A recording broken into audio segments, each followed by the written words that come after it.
Trying to walk to the net. Gabini scores! An incredible goal! The Diaries shoot the score!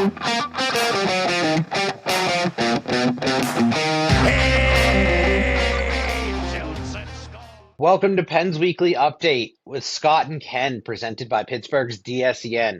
My name is Ken Craig. I am a credentialed reporter with Pittsburgh's DSEN covering the Pittsburgh Penguins. I'm joined by our resident journalist, Scott Crowell, and we are here to talk all things Pittsburgh Penguins.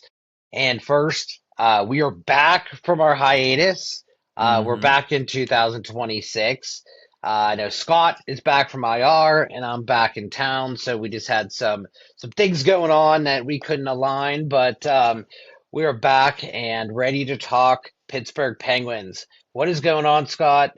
Happy New Year. Happy New Year, man. Yeah, it's good to be back off dare I say LTIR, the long-term injured reserve list. Yes, it was definitely LTIR. It's definitely LTIR, so it's good to be back. Definitely be back in the swing of things. So I'm glad to be here, honestly, long overdue. So I'm just ready to rock and roll. It was like an Evgeny Malkin maintenance day that turned Yeah, into maintenance. that turned into No. a 3-week, 15-game absence. Yeah, no, that's it's too long of an absence. Absolutely, absolutely. Today we're going to talk mid-year review, right? We're going to hmm talk about since we're a couple games past the 41 game mark. So let's discuss kind of who we are now. Kind of look at all three aspects of the team, from offensive side to the defensive side to the goaltenders, and then also we are. I think 45 games in right now, so we're going to give our predictions through the Olympic break, Okay, which is let's do coming it. up pretty fast. So, but before we kick anything off, just our quick housekeeping. Our show is brought to you by Pittsburgh's DSEN. We are a 24/7 radio station that includes Pittsburgh sports talk and lifestyle programming. Check out the music lineup, and the 24/7 internet radio can be found at pghdsen.com. And if you're interested in receiving real-time updates on player and coaching press conferences or locker room interviews, go to Pittsburgh's DSEN YouTube and subscribe. There's live shows all throughout the week. And like I said, if you would like to support what we do, it's free. And we just ask, support us in the freest way possible by subscribing to us. Lastly, this show can be found on all platforms, including Spotify, Apple Podcasts, anywhere that you enjoy your podcast. So back to the Pittsburgh Penguins. Scott, what do you think about what's going on? I know trade deadline's a few months away, so I don't want to talk too much about that. But um, what do you think about where we've been so far, halfway through January? Um, it's been an on and off struggle, I'd say, so far. At the start of January, we saw them rip off 6 in a row, which was really nice to see. Honestly, it was kind of a turnaround that the team needed, that everyone was kind of expecting, and it was kind of just not more of a when, not if situation. Um, I'm just gonna say the last back half of the past 3 games have been a bit shaky. Yeah, yeah, Rusty goes down with a little bit of a hurt foot there, and all of a sudden the team chemistry went um, all the way just like that, and it kind of spiraled a bit, and it's continuing to scoring's been an issue. They almost got shut out in back-to-back games. yeah, They were pretty yeah, close to. They were about 2 minutes away. So the fact that they they managed to find a point out of the game yesterday against Tampa, as we're recording this, was pretty impressive. It felt like a playoff game almost from the way it kind of went on. yeah. That was it was a really good game from hmm a defensive side. Like we stuck in there, especially being down Eric Carlson right now. He's going to be out for 2 weeks. But especially being without him, I think he's been a very bright spot at the blue line. Uh, the most important thing here, though, is we kept them to 1 goal, Yeah. right? They were like their power play was like they were on fire.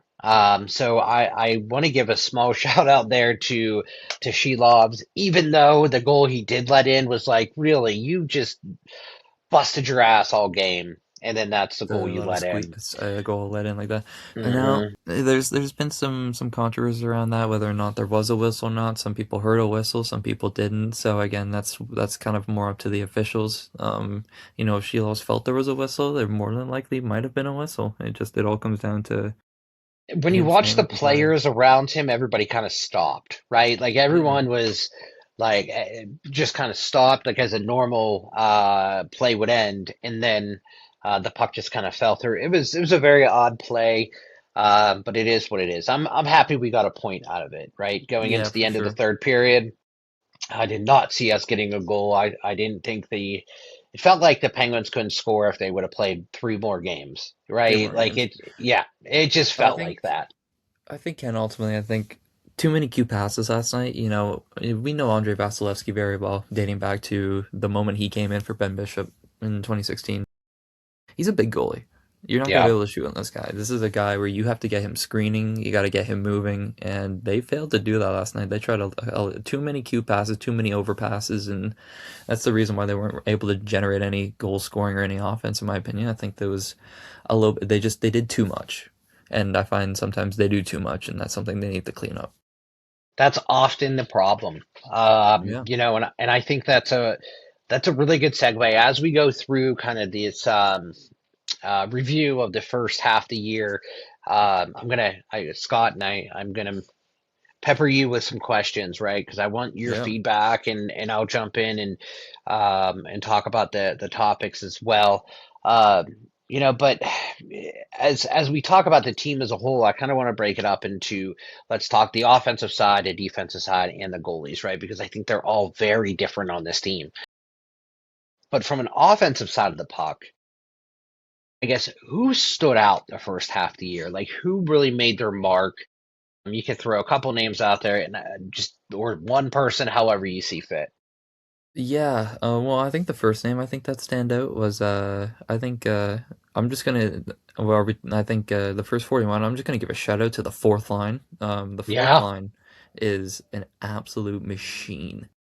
I think those three guys of Dewar, Lazard, and Achari are like a standhold of this hockey team, and I just want to give a quick shout out to those guys. Because man, do they bust their ass game in and game out. They are the glue guys. Those are the guys they've been looking for since they had the Tanevs, the Aston Reese, the McGinns, the guys like that. They've been missing it for quite a while, and they finally have found them an established fourth line. Um, when it comes to other guys that have stand out, I find Ben Kindle. I think he's been doing pretty well. I think on the offensive side, he had a really strong start. Um, Points aren't really coming on the board, but again, it's his first year and he wasn't expected to make the team. So the fact that he's still performing at a good level is still impressive to me in any sense of the word. When it comes to forward risks, I think the first one automatically, I think everyone will point to is Kevin Hayes. He is by far the number one risk whenever he puts the sweater on. Um, I find obviously we know the stat they are a losing hockey team when he is on the ice, and he is a liability throughout the game, and he produces very little except for garbage time goals here and there, and that's about it.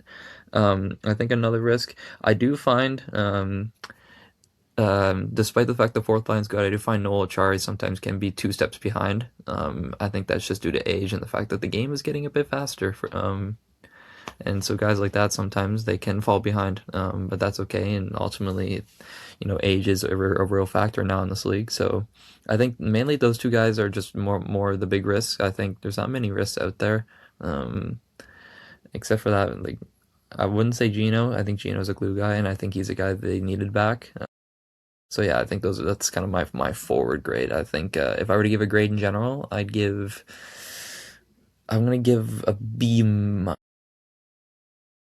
that's respectable. I don't disagree with you about the grade. I think that B was kind of where I was going. I think You know, if we would have saw more offensive activity the past 3 games. That I kind Yeah. of have that recency bias where we have struggled the past 3 games to score goals. Mm, So my mind's kind of stuck there right now. But there's been games where we've seen solid offense for 40 minutes of a game. Um, I think Ben Kindle has definitely been a bright spot in this offense. I think the one thing I've seen that he's been doing a lot more of, and I don't know if this is just part of the program uh, that or the development program that he's on right now, but his 200-foot game has improved tremendously, right? oh, Like he 100%. is like his defensive side or his defensive play right now and the way that he's attacking players with the puck has, I mean, he's becoming way more aggressive.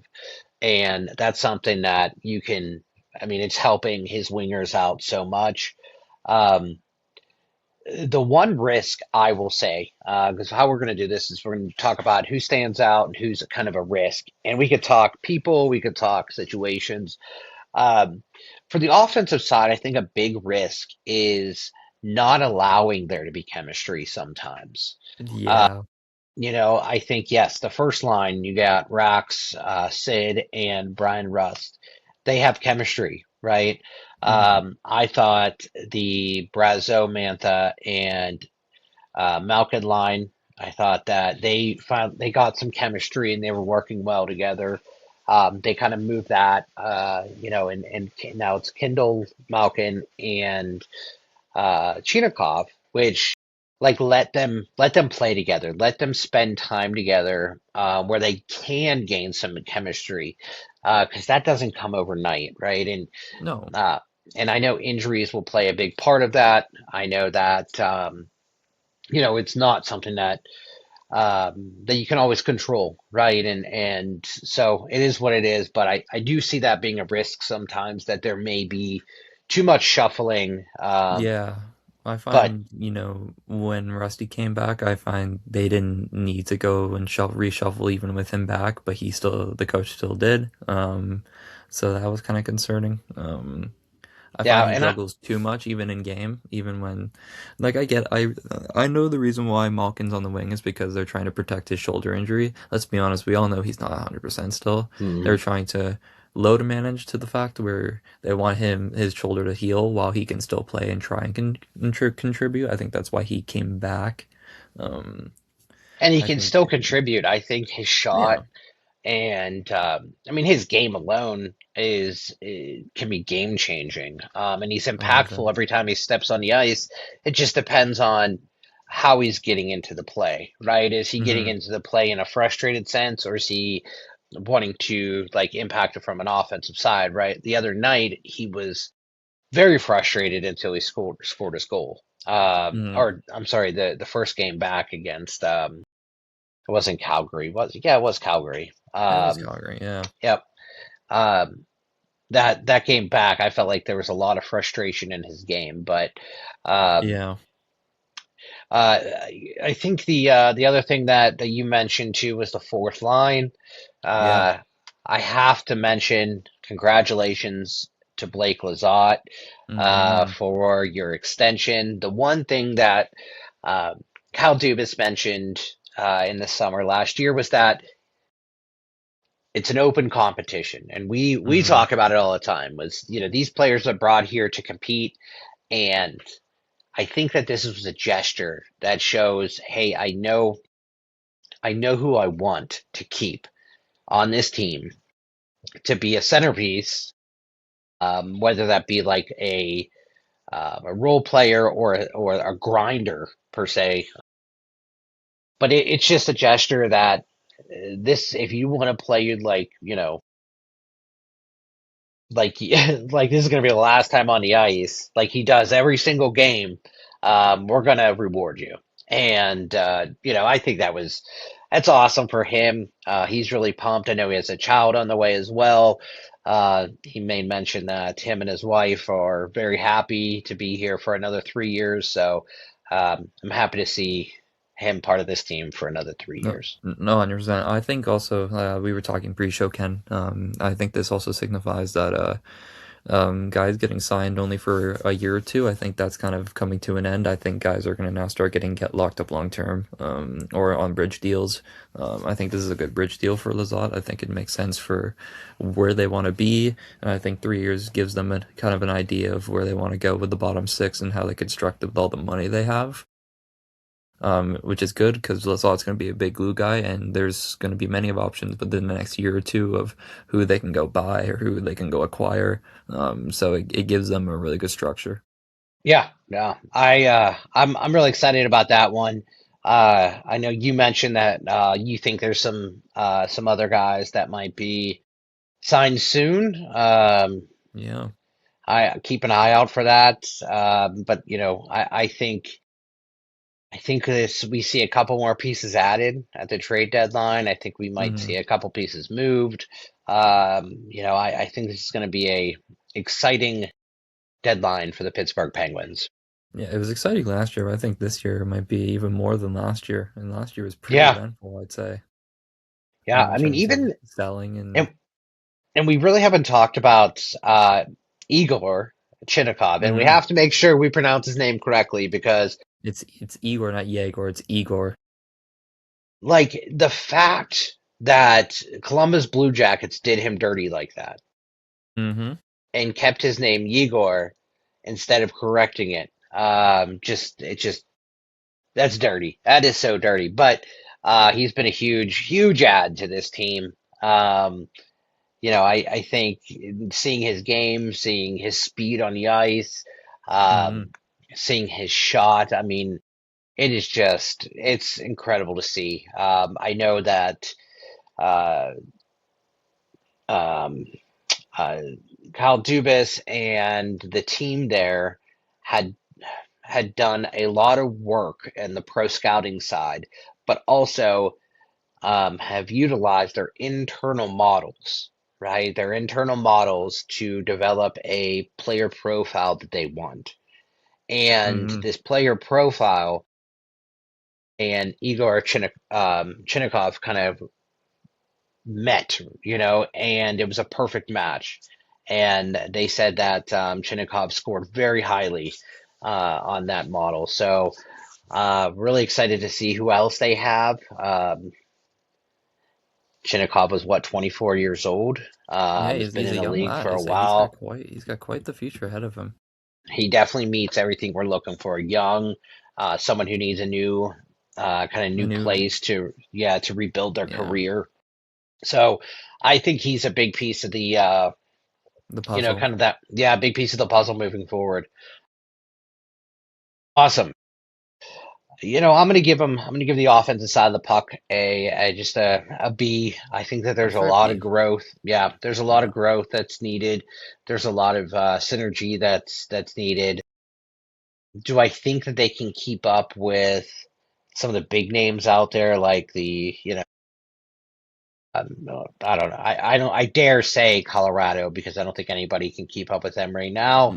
Uh, No, no, but no. can they keep up with The some of the big boys? Carolinas, the Some nights, Carolinas, the Vegas, the Minnesotas, the Dallas.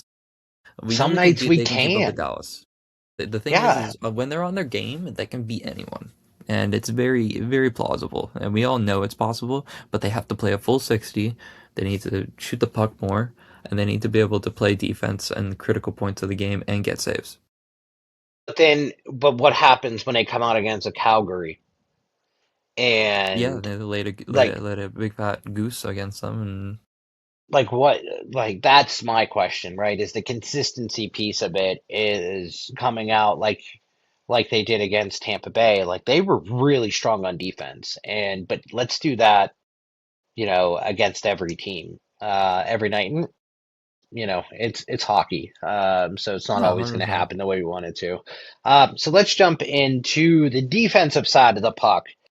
Scott, This is your Um, favorite topic. I know you Oh, love defense. I love the defense. It's the best to talk about because there's endless amounts of things I could say and endless amounts of content that the defense have given us all year where it's just like, oh, how can you not talk about them? Oh my goodness, where do I begin? Obviously we topped on Carlson's out 2 weeks, with the undisclosed ailment, as the team told us there. I I'd like to say outside of Eric Carlson, I think everyone's been a risk. Um, Everyone's had bad games. Eric Carlson's found a way to bounce back, but man, has Chris Letang been a massive disappointment this year. He has, man, and age has really gotten the best of him this year, that's for sure. I don't know what's going on with him, but I don't know what it is, but they've really got to sit down and ask him what really is going on with this game, and realistically, can this continue? Yeah, and I think I know he hasn't been playing the power play as much, and or if he is, he's moved on to the power play too. Um, EK took his power play His one role. spot, yeah. Except for the next 2 weeks, I think obviously we'll see him back out there, um, but how about like I know he's a huge risk, but how about how good EK is playing right now?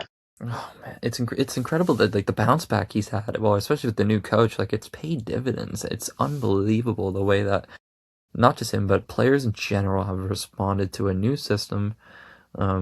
Yes, Dami's supposed to be a development coach. He's kind of been thrown into the fold of he's now got this team competing, and they've kind of they're I don't know. It's kind of weird to talk about because it's like they're not supposed to be this good or not. They're not supposed to be in the race, but they're in the race. So it's like nobody really expected him to do much with the team this year, but the fact they're in is pretty impressive. So I think They're if this team then overachieving. I mean, hands down, hardcore, they're overachieving. however this year is, they overachieved. Yeah, absolutely. Um, all right, so I'm going to read you the lines. So we have Brett Kulak and Hmm. Chris Letang. Do you think that Kulak was a good ad to play Um, alongside, in the just deal, just to play alongside Letang? yeah. I mean, I think they've been trying to find a Dumo replacement for years, a younger Dumo. And like I said, the Letang and Dumo pairing, there's no unmatching that. Like I hadn't seen a good left-handed defenseman that good on the team since like Gonchar was around. Yep. Sergey was with the team, and Gonchar Oh, was one of a kind. he Um, was. and he was like the cornerstone left-handed defenseman they had been looking for a long time since back to the Lemieux era. And I think they've still been looking for it.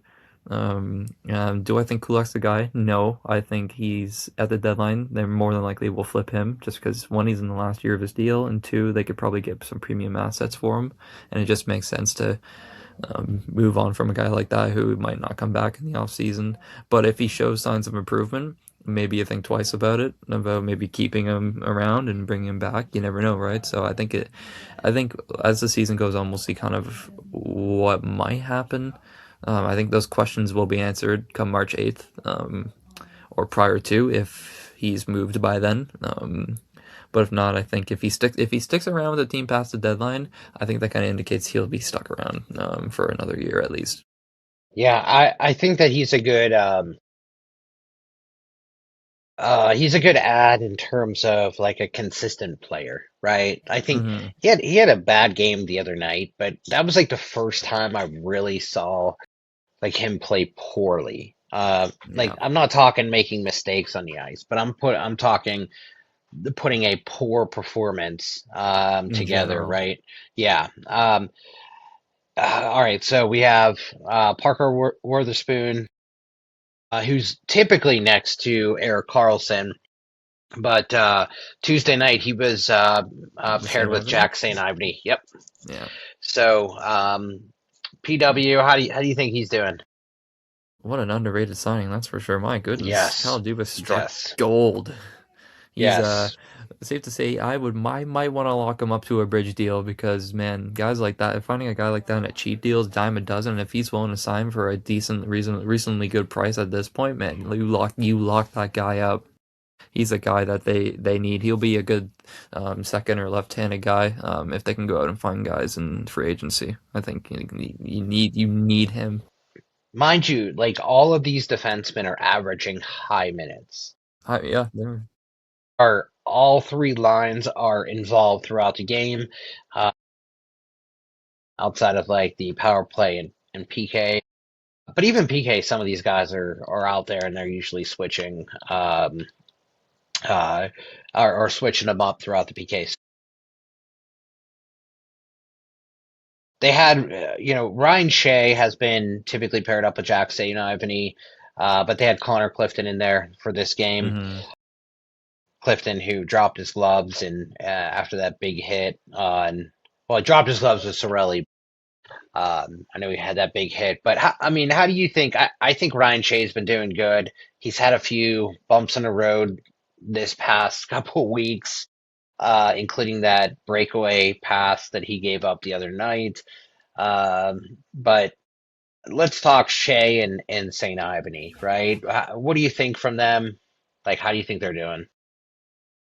Um, I think Shea's been good. I don't have complaints about him. I think he's a guy you can kind of stick anyone there, and he kind of just you got to find the right guy to pair him with to kind of get him going. But I think it all just comes down to like what Clifton did last night. Loved the energy, loved the hit, but they didn't need that. They No, didn't need especially at at that point that in the game. time. Yeah, in a close game where they're playing a really good team and it's been tooth and nail the entire game. You don't need any shenanigans like that, and that's something that I just don't think belongs there. I get it. Clifton's one of the only guys that throws a body check on this team, and that's something they lack. But that's not. I don't think that's acceptable in the roster. And the problem I have is that Caleb Jones is on his way back, and that's a guy also I don't think they need in the lineup. No, And there's definitely a that's a log jam problem. there. Yeah, there's That's definitely a a log jam. big problem. And And so now I think they'll switch between Clifton and Jones for a little bit, and hopefully, Carlson's back as soon as possible. But I do see somebody moved. I mean, I mean, realistically, I think if I gave our defense a grade right now, I'd probably give them a C. yeah, I I'm, was gonna give them a C minus just because yeah, I think they're close to a D. They're yeah, very close. they Outside are. of Carlson, if Carlson wasn't there, I would have given him an F. Well, But the fact that Carlson's there is the reason they get a C. and I'm not even giving them Carlson is a really good player, but in the defensive zone, like that's not like he's Oof. good, but it's not his strength by any means. Watching the Tampa Bay Lightning have a body on every Penguins player that came, within that radius of the Vasilevsky the other night, like I was like, oh, I missed that, right? Yeah. They They, just they can close the body gap on so body. well. Body on body, and man, can Tampa close the gap, man. Yep. Cooper's got them closing the gap on every player, and it works so well. His system is so well taught, and yeah, that's something that Penguins they need back because Sully, when he was first around, he had his players always closing the gap and forcing teams to make a play that would cost them, and they haven't had that, and they need that, and safe to say, I think damn youth. I think you need to adjust, my friend. There's a lot of adjusting that you still need to do, and I think if they can get them to close the gap a bit better, I think the transition game will be way better than it is when they're And successful. after every game, it talks about time and space, right? And time and space, right? How they're entering the zone, how much time you're giving them with the puck, how much space you're getting. Like, it's so important to him. Those are areas that we should see improve. We're 45 games in and we're still talking about it. But when the Pens win or when they have those dominant wins, it's because we're putting pressure on people like that, right? But I just think the Tampa Bay Lightning just execute their time and their space.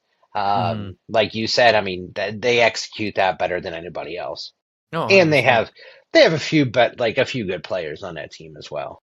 Yeah, no, a fellow 59 showed his face last night there. Tried to do that little patented backhand five-hole move in the shootout there. I'll say that looked awfully familiar. Um, we'll get back to that. Actually, you know what? We need to take Sid off the power or the shootout. The shootout was horrible. That's the That first was time I've seen him Bobble. lose the puck on a shootout. Like Chinnikov, he's awesome on the Man, shootout. He's that shootout yeah. is filthy. That shot, that release he has is something, man. And you can tell he's trying to utilize it as much as he can. Because man, Vasilevsky didn't even get a chance to when he stood back up, he knew the puck was already in and out just like that. Like, You know who's really good at shootouts? uh, Kevin Hayes. now let's not get any funny ideas here, Mr. Ken. I say we're not trying to put mouths into Dan Muse's mouth. I don't think that's something we don't need to mention here. Can you bring him in just for shootouts? No, no, no. That because then that means you're forced to play him, unfortunately, and unfortunately, Yeah. that's a detriment to this hockey team. So, as much as he might be a shootout master, yeah, they don't. No, no, no, no, no, no, no. There's no Kevin Hayes in this lineup. So the defense, we just wrapped that up. How about the overall on the defensive side of the puck, right? When we're in the defensive zone, and I'm not just talking the defensive players, but actually how, The um, forwards and the yeah, wingers coming down how low. we're playing defense. What would you grade that? If I were to grade in general, I'd probably give it just a C flat. I think they need to improve more at um, not forcing it too so hard because they so force off the glass so much, and they're always trying to just make too many passes in the middle of the zone, and it doesn't work. It does teams watch the film, they see it. It's easy to counter, and they just continue to make the same mistake over and over again as they try to transition out or they try to just flip it out. Like it doesn't work. And And that's where they get yeah, hemmed in, where they get hemmed in for those long stretches there, especially like even the first line they get hemmed in too, and it's been a common theme. Like they need to get it out more efficiently because it costs them, and you could tell how tired they are after, and it drains them. yeah, and we're giving up way too many high danger chances. Like Yep, I I feel agree. like we are giving up way too many high danger chances. Hmm. We're leaving our goalies just to battle every game. They're battling, and there's some games where Skinner had like 12 shots the other night. Amazing, amazing, right? But then there's some games you're like, well, they just kept us in that. So let's get the goalies, right? The big goalies. First, before we start, I know we have a former goalie that just, returned to the ice. Did you see the highlight from his overtime antics that I do not miss being in black and gold? It was kind of funny to open up Twitter, and that was the first thing I watched this morning as I was on my way to class was the fact that Jari Shades of 2021 decided to go out and play the puck and backfired. And OT as well, right? I mean, that Yeah, was an I mean, overtime, right? yeah, it was an overtime game winner. I mean, PTSD, man, watching that. I'll say I got some flashbacks seeing that play. And a famous quote says, "If you're a goalie, tend the goal, Right? Yeah, you tend don't, the net." there's nothing for you out there. There's Nope. nothing for you. It was a Um, 50-50, and he knew going out of the net had risks with it, and unfortunately, it it backfired on him again. so this section, right, for Mhm. goaltenders, we're not talking about Sergei Marashov here. We're only talking Arthur Shelovs and we're just Stuart Skinner. Uh, Ooh. and just give me one name answers, right? Which goalie gives the team or gives you a calmer presence or a calmer feeling when they're on the ice? If we're talking about right now, as of January 14th, of recording this episode, it's wild to say, but Stuart Skinner. He's the guy I'd go to. If we're being plainly honest. Yes, she loves is he can be good, but he can also be very leaky. And I think Skinner does give them chances to win. He makes saves that I think he's kind of you could see he's kind of trying to start he's finding his confidence a bit again. Um, I did read from other fans that Skinner tends to go on these 3 game winning streaks and then tends to kind of flunk again. So I'm hoping that he can kind of change that narrative and start to build more and more consistency. And if he can continue to do that, they might have won that. Like again, it's still too early. It's still too early to tell, but I think I'd still go with Skinner. So far, Arthur Shelov's right now, he's played 20 games this season. He is Hmm 8-6-6, hmm with a 3.18 goals against average and a .888 save percentage. hmm 24 years old. Is this a team thing or is this a him thing? I don't think it's a team thing. He's giving them saves when he needs to, but he's also, like I said, he's leaky. I think can be a leaky goalie at times, and I think like a moment like last night, we got the best of him. Obviously, against a controversial call, but even then, there's times where it's like they need a save, and he kind of forgets how to stop the puck, and it's when's the last time? I don't think he hasn't put up a game with a 900 save percentage in almost 3 months. On or in, I should say, in shootouts.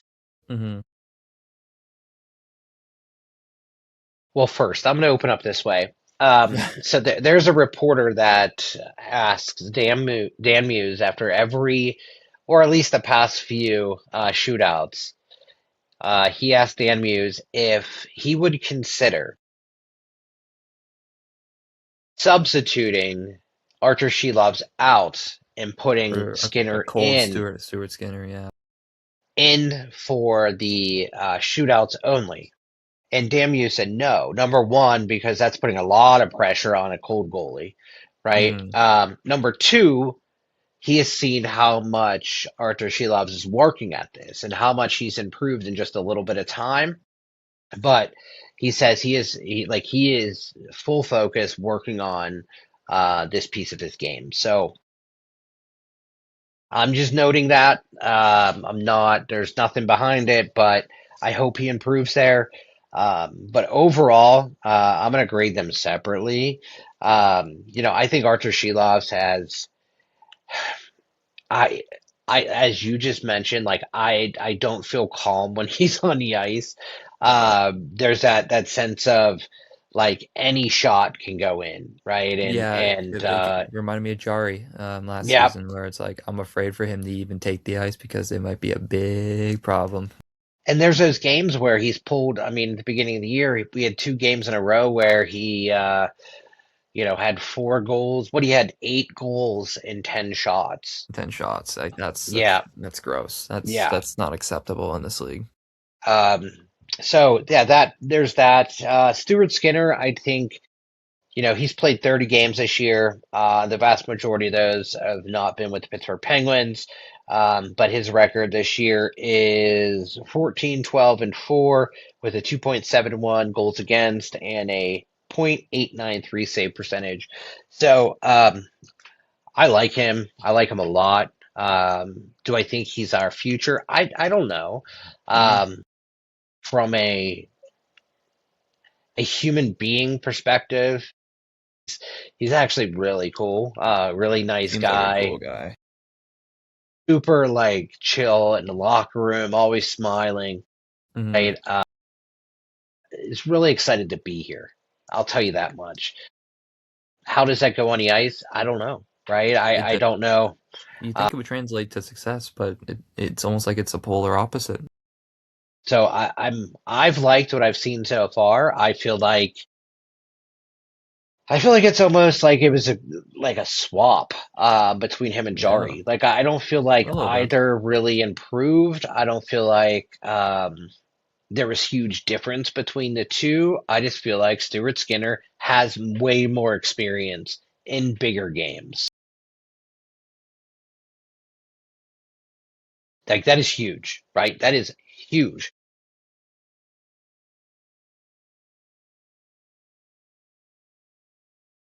Mm-mm. Nope.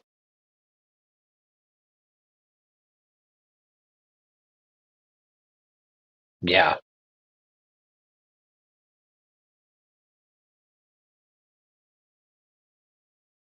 Playing eventually two 2 full seasons in 1 year. People don't realize like a player on offense can, they'll be out for a shift, and if they mess that shift up, they can go off the ice, kind of recollect themselves.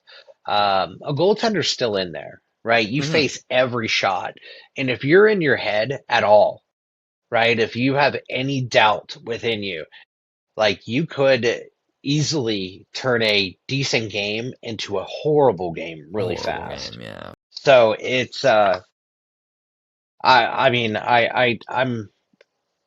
I'm interested to see the competition for the rest of the year. Again, I'm going to give it a flat C. I'm not overly impressed, but I'm also not. I don't think that we're failing by any means. Like they're keeping us No. in the games, right? Hmm. They're keeping us in there.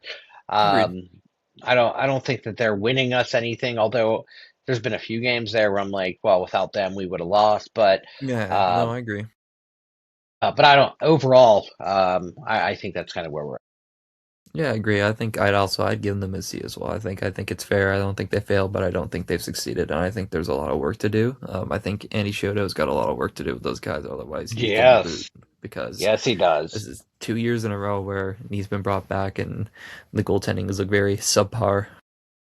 Yes.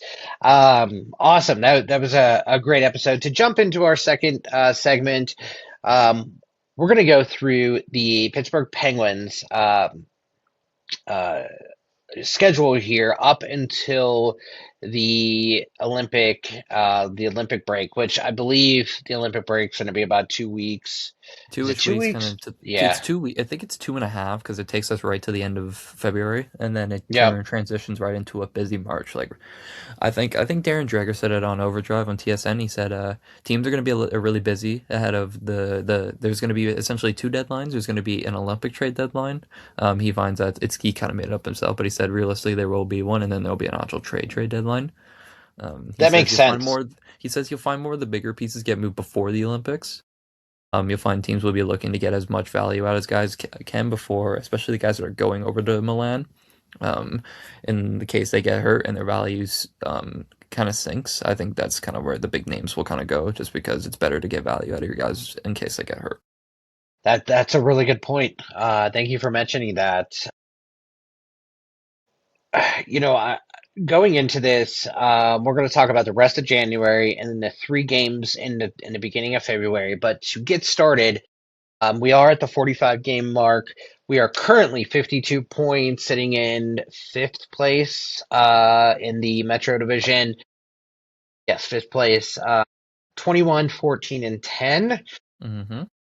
We are 10, 7, and 6 at home and 11, 7, and 4 on the road. So we I are find they're I find they're kind of consistent, but I think they're more road dominant. I think on the road sometimes they can take over games, which is just good. And being a road team's kind of been the Penguins special for years now. I think it's been a common theme, which is, I mean, it's good. I mean, that was kind of a solid standard. But I'm glad that Muse has kind of carried it over and kind of has this team firing on the road. yesterday, we were 7-3 in the last 10. We moved to 6-3-1 now in the 3-1. last 10. Yeah. And Hmm. we are sitting at a .4 point differential. So, we are by all means right in the thick of things. We are not, first place, but we are definitely They're in far it. from the bottom. They're Yeah, they're in we it. are in it. I think it's going to be a tight race. I think if any division's going to be tight this year, it's going to be the Metro. I think it's going to be an upward assault for every team. The thing is that one team's got to fall off at some point. I Yeah, don't know who it is. That's the problem. Like if you go and look at the standings here, I mean, like Philly's in it, Washington's in it as well. Um, yeah. I There's, wouldn't dare count out New Jersey, despite the fact that I ooh, mean, they're there. That's a problem. They're at 48 points, and they're like there's, every single team is in it. Like the Rangers are there's a last place in lot. the Metro, but Yeah, there's they're a still lot like that would have they're to change for New yeah. Jersey, and I'm talking just in the clubhouse, right? Like that, they're kind of a mess right now. But 48 points is the bottom. I'm sorry, is that 47? Columbus has It's 47. Club 47. So for last place. It's literally a 2 point separation for the bottom three, and then Yeah, it's kind of us. We're kind of just in the middle right now. Yep. So basically, let's say 50 points to 60 points is kind of that, is where the entire metro sits. Um, the thing is, this can shift in a week, Yeah, and it 100%. Like, has every time. At the end of every day, this shifts. Pens have mhm. gone from second to seventh. So this can shift a lot by the time we're I will say one thing. at the break. Carolina's not as good as they are. I think it's the fact that all the teams below them have gone on some skids and have had struggles. Otherwise, Carolina would be in the middle of that pact. But I think because it's a dogfight, I think Carolina probably will win the Metro by default. I think due to the fact that they have too many good guys, they probably will claim it. So ideally, the Pens are trying to aim for, as I'm looking at it here, in that second or third hole. If they can get into a four hole in the wild card, that also would be impressive. But then again, like they still have to compete with all of the Flyers are good this year. Like the Caps they remain good on their Carberry. Like I said, it's a dogfight, and it's going to be how they respond and how they continue to push now that we're in the latter half of the year. Exactly. It all depends on their play. I think like I see here 1-6 in the shootout. That's unfortunately you see the 1-6, the six there. That's 6 points they lost out because they couldn't get a save, and they do the same stupid moves with the same stupid guys. I agree. Well put. Well put there, Scott. Now, the Carolinas up there because they're consistent, right? I think the Pens go on win streaks and losing streaks. Uh, Carolina, as you could see, only 4 games go into OT, Yeah. though compared to the Pens 10, Yep. right? Like that's Yep. a big difference. Take Um, away like half of those loser points, they are at the bottom. yeah, yes. So, So I'll take them. Don't get me wrong there. I'll oh yeah, take them, 100%. Like but it's those are crazy to think games that we in the we win couldn't close column, out. it's crazy to think the win column, New Jersey is be under us, and they have more wins than we do. Yeah, and look at their point differential. They're It's at -20 right now. -20. Like, and Yeah. that's the worst. That's the worst in the division. So, like I said, I think we're gonna notice it's a dogfight the rest of the way, and they got to be able to keep up. Otherwise, they're Yes. gonna miss, and they're unfortunately gonna get a mid-tier draft pick, and that's ideally not where they should be. And that might cost them. So that's unless they recoup some of the deadline, then I mean, I know they'll get a high second round pick with the Winnipeg second round pick. They'll probably get a top the first three pick in the second round. But even then, if you're gonna lose, like get that high pick. But if you're gonna win, go for it. You add young guys that are gonna add to this team, and you don't play the Kevin Hayes, and you don't play any of the anchors. If they're very serious about actually competing with these teams that are literally like if they win one game, they hop into third place by default because they have games in hand on Washington. And if they collected any more points, they would be right up there with first place. So, Like so we have 13 games or I'm sorry, we have I lied. We have 11 games um from today through the Olympic break. 11 games. Uh we play the Flyers and Columbus at home on Thursday and Saturday. Then we mhm. go on a road trip to the By the Western Kraken. Canada road trip, I'll say now that's a big road trip because if you're looking at it here, you got two struggling teams in Calgary and Vancouver. Seattle's kind of there as well in the middle of the pack in the Pacific there. But Edmonton's going to be a big game for Skinner, and he's most likely going to get the start for that one. So that's a game where he's got to really pull his gear together and ignore the fact that he's back in his hometown and he's got to lock in because that's a huge game with two big points on the line. Absolutely. So the next, what I say, 11 games. I I guess. Well, let's just go game by game.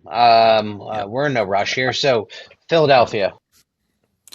It's a big game. They've had some troubles covering Bobby Brink and some of the guys on there.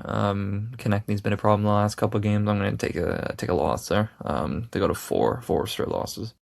Okay, I'm gonna take a loss as well. Columbus, even though they've had our number this year.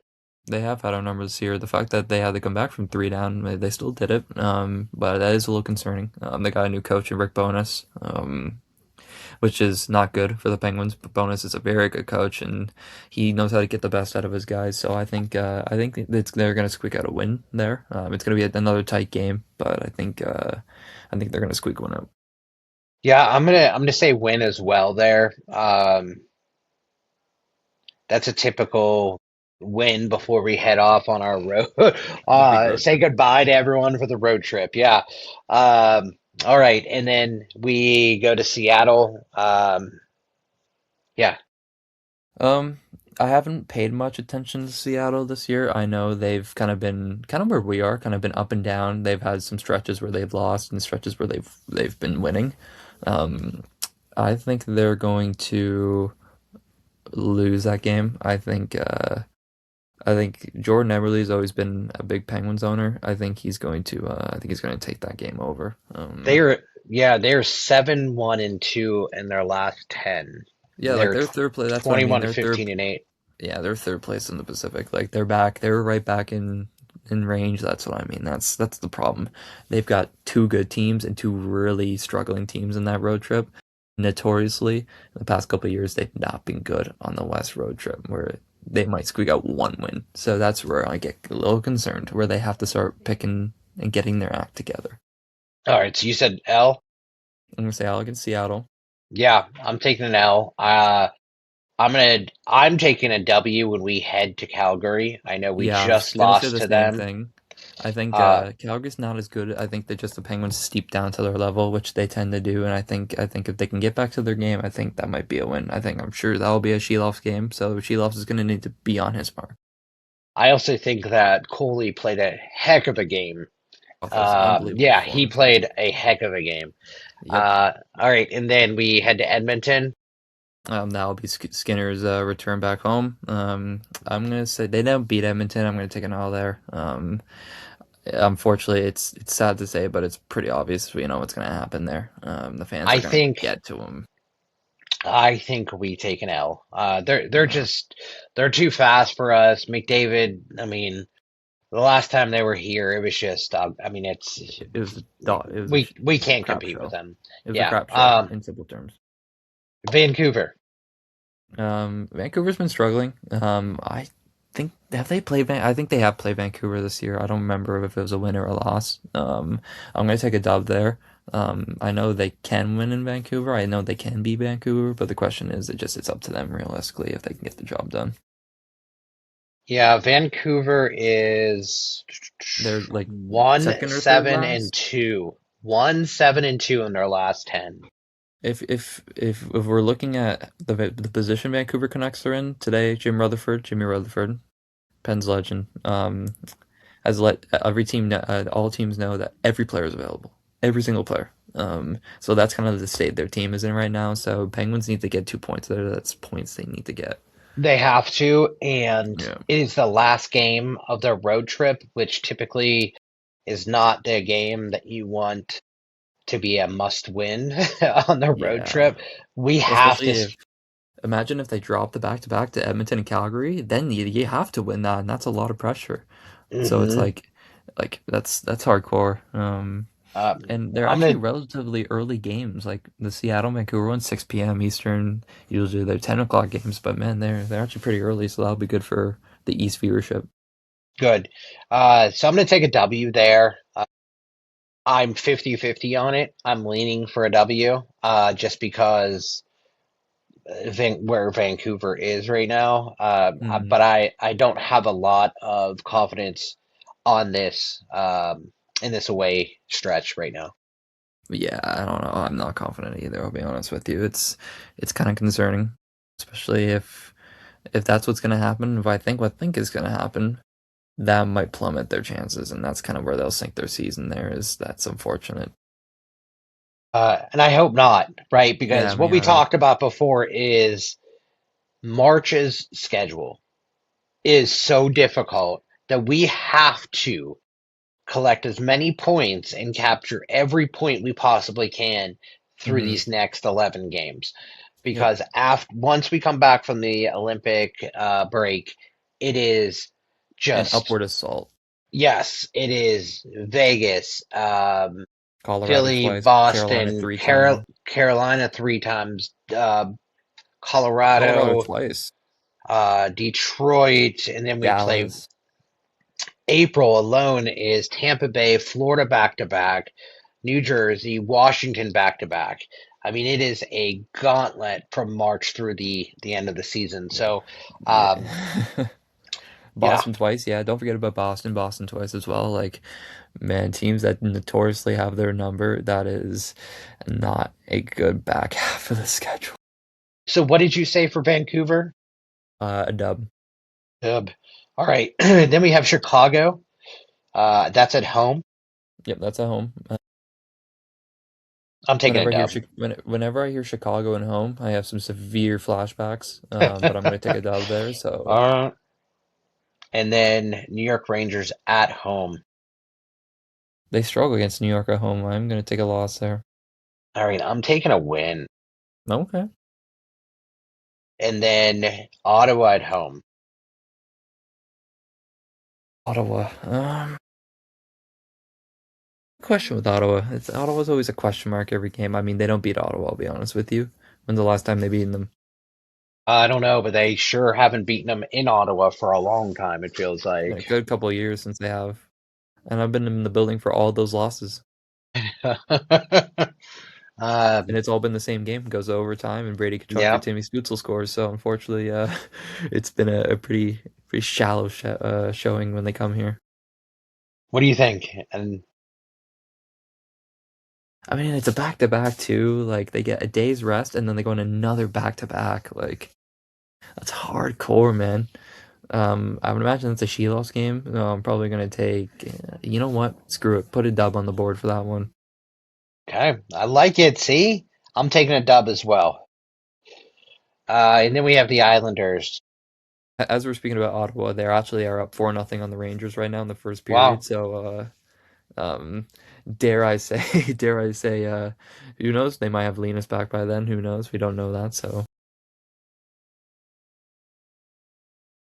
What do you got for Islanders? I think they can beat the Islanders. I think they're gonna take a win. They'll take 2 back-to-back wins as they head into the last game against Buffalo. I think we lose to the Islanders. Now, the only person I'm afraid about is Anders Lee and JG Pajot because it's the same two guys that always score against them, and Sorokin For for some what? reason Yeah.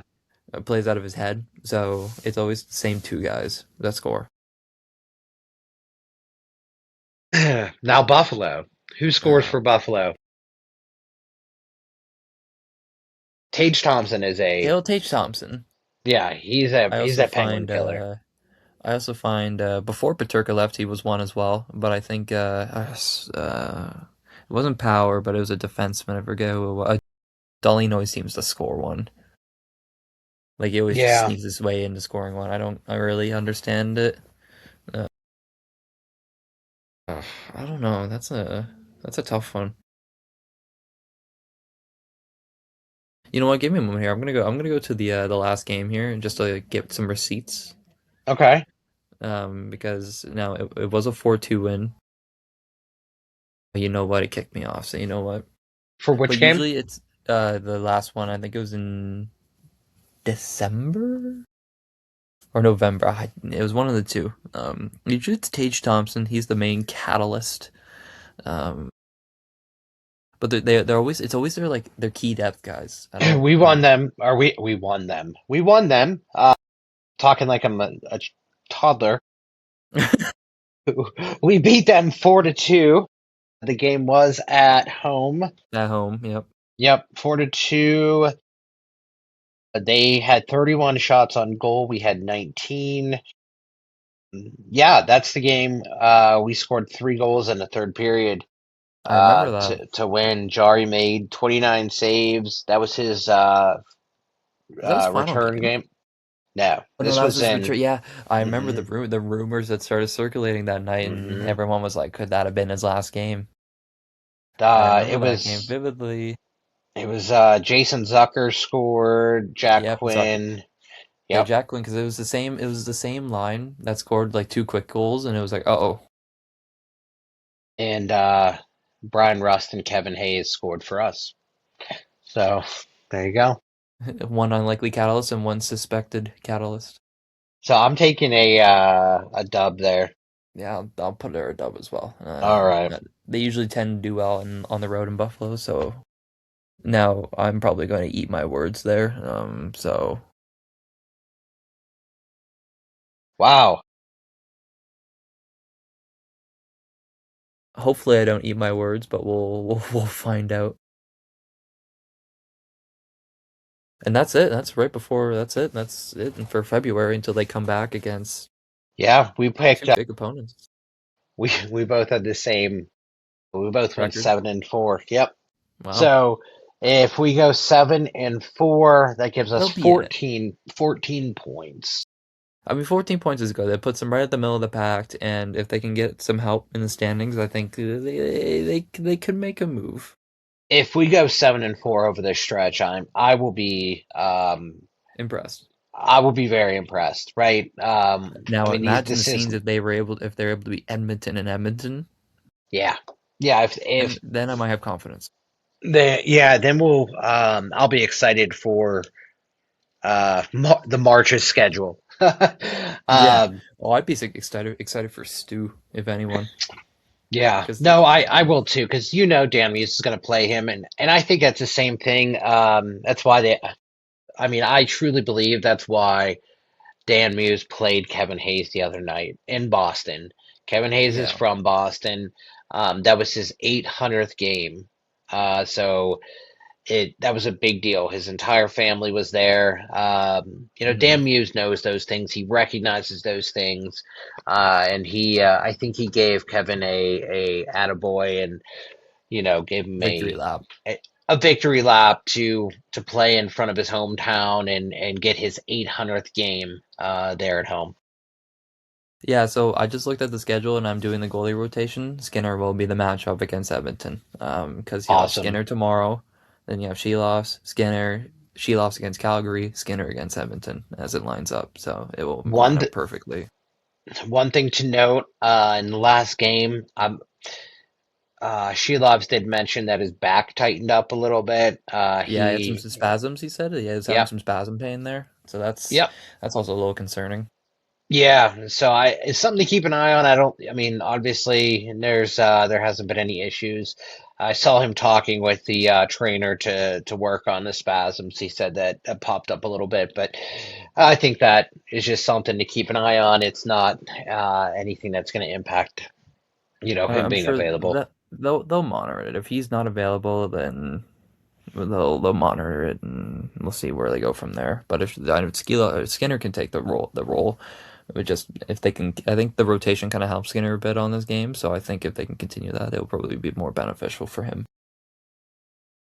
Awesome. All right, we are through the predictions. Anything else? I know you have two new articles that dropped to the Penguin sphere. Congratulations to you for those being out there. I know that I Thank you was very able to much. read one of them so far. Any shout out you want to give yourself, Yeah, or the second one's or kind of mainly just about Connor Dewar and how with the Lazard extension he might be in line for one. So it's just kind of diming down why he kind of deserves it, kind of where his term and cap it might be at. So if you want to go, always give it a little extra read there. It would be very appreciated. Even just giving it a read means a lot. So, I always appreciate that, and putting in the time to put those together for Penguins fans to read and kind of just have a good read is always fun. So yeah, Scott's great at what he does. Please support him. He is a force to be reckoned with in this industry, and his name is going to be known for years to come. So, yeah, please read. There's a lot of things heading your way. I haven't had my heartbeat like that in such a long time, and I appreciate it. I appreciate it. Absolutely. Well, thank you so much for coming back to the show on our short It's good to be hiatus. back. Yes, it is. We will have a show weekly for you again. Thank you for listening to Penn's weekly update. Thank you so much to Pittsburgh's DSEN for allowing us to do this, and we will see you next week. He's trying to walk to the net. He scored! An incredible goal! The Diary shoots the score!